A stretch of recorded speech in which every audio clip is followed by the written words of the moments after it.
engagée me charge de vous dire qu'elle s'engage à payer la totalité de la caution du candidat Paul Biya à la prochaine élection présidentielle.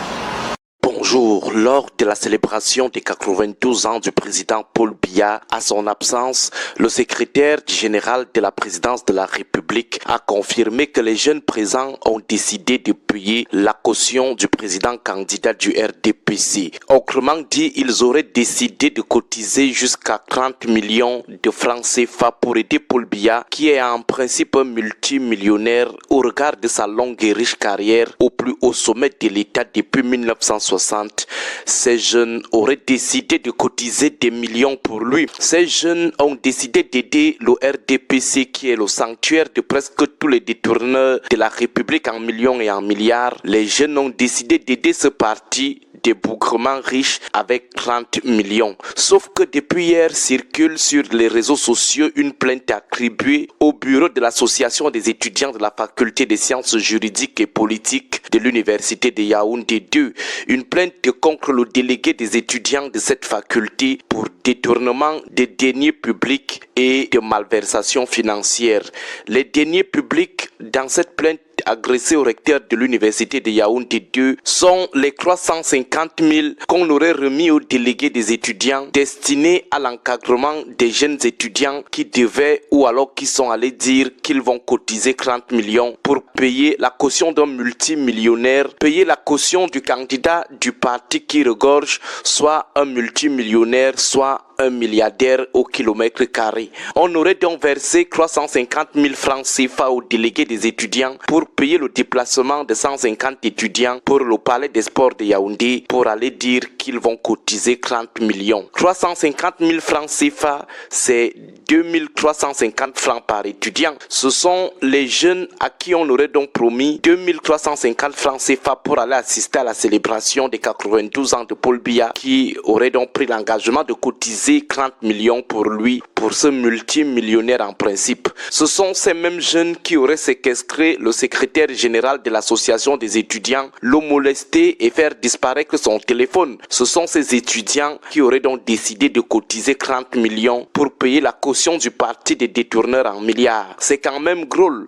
ça ne fait pas quand même sens. C'est-à-dire des jeunes étudiants qu'on fait déplacer de soi pour Yaoundé pour 2350 francs CFA. Ce sont ces mêmes jeunes qui sont présentés comme des gens ayant décidé de cotiser 30 millions de francs CFA pour Paul Biya. C'est-à-dire ce sont des jeunes qui auraient séquestré et molesté leurs camarades pour 2350 francs CFA. Ce sont ces mêmes jeunes qui auraient promis au ministre SGPR qu'ils vont cotiser 30 millions pour aider le RDPC à payer la caution de Paul Biya. C'est quand même fort ça. C'est quand même fort comme incohérence. C'est quand même fort comme manipulation de l'opinion. On est tenté de dire que c'est quand même grossier. Ce matin, nous avons vraiment une question à poser.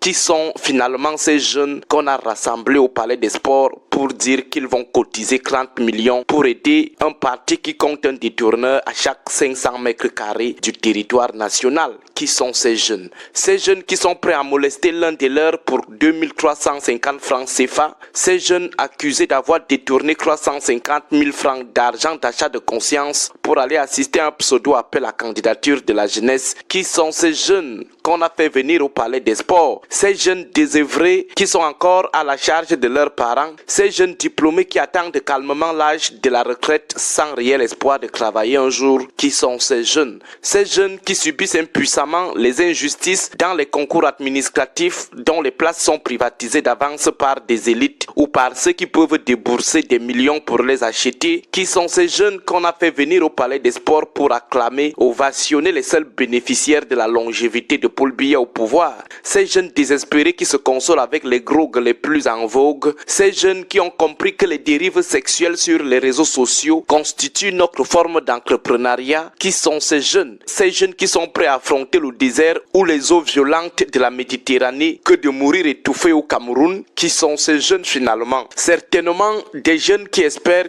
que derrière ce soutien, ils seront finalement recrutés un jour. Certainement des jeunes qu'on est en train de mouler dans les circuits de détournement des fonds publics, à qui on est en train de faire miroiter des paradis en leur faisant ingurgiter n'importe quel type de conception de la vie, conception spirituelle ou conception matérielle. Certainement des jeunes dont les parents pillent correctement l'argent et les ressources de l'État. Certainement ces jeunes à qui les parents ou les parents sont en train de promettre la succession à la tête des postes juteux de l'État. Finalement, qui sont ces jeunes qui veulent cotiser 30 millions pour aider le parti de tous les plus grands voleurs de la République? Qui sont finalement ces jeunes? Bon début de semaine à vous tous. Jeunes, développez la connaissance et ne vous laissez pas distraire. Parce que cette distraction-là, qui est l'une des stratégies du gouvernement et le qu'on appelle ça l'abrutissement collectif, vont nuire à beaucoup d'entre vous. Parce que dès que le régime change, rien ne peut plus changer. Alors, on a la chance d'avoir deux jeunes élaborés comme ça a été le cas en 2018. Ça n'a rien à voir avec le spectacle qu'on nous a servi au Palais des Sports. Ah bon, c'était un spectacle? C'était un spectacle tout simplement. C'est bien huilé. plus un meeting. Je voudrais vous dire d'ailleurs que les informations que nous avons glanées ça et là indiquent clairement que les jeunes qu'on a recrutés dans les universités afin d'aller faire foule là-bas, et on leur a promis chacun 5 000 francs CFA. Au finish, ils n'ont même pas pu percevoir 2 000.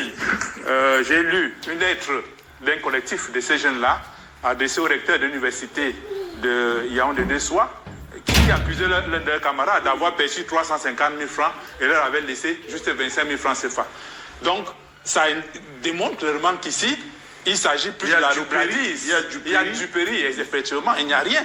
Il n'y a rien. Des jeunes qu'on dit qu'ils vont... Ils se battent déjà pour 350 000. Où trouveront-ils l'argent pour pouvoir cotiser au total 30 millions de francs CFA? Eux qui n'ont pas d'emploi, le grand frère vient de le démontrer tout à l'heure. Et je pense que je voudrais rappeler ici les paroles d'une jeune. Car en 42 ans de ténèbres, mais aujourd'hui nous brisons nos chaînes. Tu as vendu l'âme de la nation, mais nous reprenons notre destin. Car en 42 ans de silence, le peuple se lève. Plus de souffrance, ton règne de peur touche à sa fin. La lumière triomphe, c'est notre destin. Voilà la jeunesse que nous attendons. C'est ça la jeunesse Cameroun. La jeunesse qui souffre dans les villes, dans les villages. Parce qu'on n'a pas pu mettre en place des politiques qui leur permettent de pouvoir s'épanouir comme il le faut. Dans quel pays voulez-vous faire d'une jeunesse qui n'a pas d'emploi la lance de la nation? Comment sera-t-il la lance de la nation qu'elle n'arrive pas à s'épanouir, à se réaliser?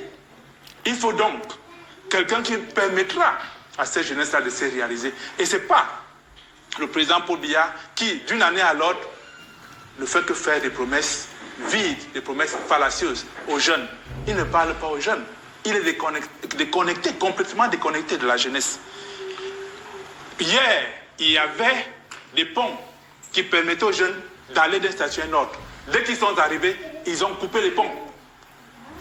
Avant, lorsqu'ils étaient dans les lycées, les collèges, l'université, il y avait des bourses. Il y avait pas mal de facilités pour les jeunes. Le transport collectif qui leur permettait d'aller facilement à l'école. Aujourd'hui, il n'y a plus tout ça. Il n'y a plus de transport collectif. Il n'y a plus rien. Et ils ont brisé les ponts. C'était l'État-providence. Ils ont brisé les ponts. Alors, les jeunes d'aujourd'hui doivent pouvoir se rendre compte qu'on doit aller au-delà du discours. Il ne faut pas quelqu'un qui, en 2020, dit aux Camerounais que l'immense majorité d'entre eux arrivent à manger à leur faim, à envoyer les enfants à l'école, à se soigner, à se vêtir. C'est ce qu'a dit Paul Biya dans son discours aux jeunes le 11 février 2020, alors que c'est déconnecté, ce n'est pas ça la réalité. La couverture sanitaire universelle, où en est-elle? L'école primaire gratuite, c'est où? Les soins de santé pour le contre-opération pour les moins de 5 ans, c'est où? L'école primaire, tout le monde le sait, elle est payante. Et je vous donne un cas petit. Chez moi, là, à Polo, à ça, l'APE, c'est 18 000 francs CFA. Dans une zone rurale, fortement pauvre, où les parents n'arrivent pas. 18 000 francs. Et on va dire que l'école primaire est pauvre, des slogans creux. Alors, là, nous sommes là sur, s'il vous plaît, nous sommes